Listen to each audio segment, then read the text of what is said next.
Hello friends, welcome to our channel. ఈరోజు మన ఛానల్లో ఈజీ అండ్ టేస్టీగా కాకరకాయ ఫ్రై ఎలా చేయాలో చూసేద్దాం రండి. ఫస్ట్ మనం వీడియోలో చూపిస్తున్న విధంగా కాకరకాయలు కట్ చేసుకొని కొంచెం సాల్ట్ వేసుకోవాలి. కాకరకాయలో ఇలా వేసుకొని హాఫ్ అన్ అవర్ సైడ్కి పెట్టేసేయాలి. ఇలా చేయడం వల్ల కాకరకాయలో ఉన్న చేదు మొత్తం పోతాయి ఫ్రెండ్స్. నెక్స్ట్ వీడియోలో చూపిస్తున్న విధంగా ప్రెస్ చేసుకొని కడాయిలో వేసేసేయాలి.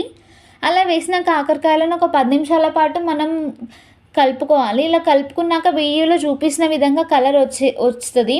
అప్పుడు మనం కాకరకాయలను సైడ్కి పెట్టేసుకోవాలి ఫ్రెండ్స్. అదే కడాయిలో 2 టేబుల్ స్పూన్ల నూనె వేసి, జీలకర్ర వేసి, కరివేపాకు వేసి, అట్లాగా కాకరకాయలు కూడా వేసేసేయాలి. కొంచెం మగ్గినాక దాంట్లోనే చిటికెడు పసుపు, అల్లం వెల్లుల్లి పేస్ట్ అండ్ సాల్ట్ వేసి కలుపుకోవాలి. కొంచెం మగ్గినాక యాలకుల పొడి, ధనియాల పొడి వేసుకొని కొంచెం మగ్గినాక లాస్ట్లో చిటికెడు కారం వేసుకోవాలి. కారం వేసినాక ఎక్కువసేపు పెట్టకూడదు. 1 నిమిషం పాటు పెట్టేసి ఇంకా సైడ్కి పెట్టేసేయాలి. ఇలా చేయడం వల్ల వేడి వేడి అండ్ టేస్టీ కాకరకాయ ఫ్రై రెడీ అవుతుంది. కాకరకాయ ఫ్రై హెల్త్కి కూడా ఎంతో మంచిది. సో మీరు ఇట్లా చేసుకొని తిన్నారంటే అస్సలు చేదు ఉండదు, చాలా మంచిది అండ్ మళ్ళీ తినాలనిపిస్తుంది. ఈ వీడియో మీకు నచ్చినట్లయితే లైక్ చేయండి, షేర్ చేయండి, అట్లాగే మన ఛానల్ని సబ్స్క్రైబ్ చేయండి.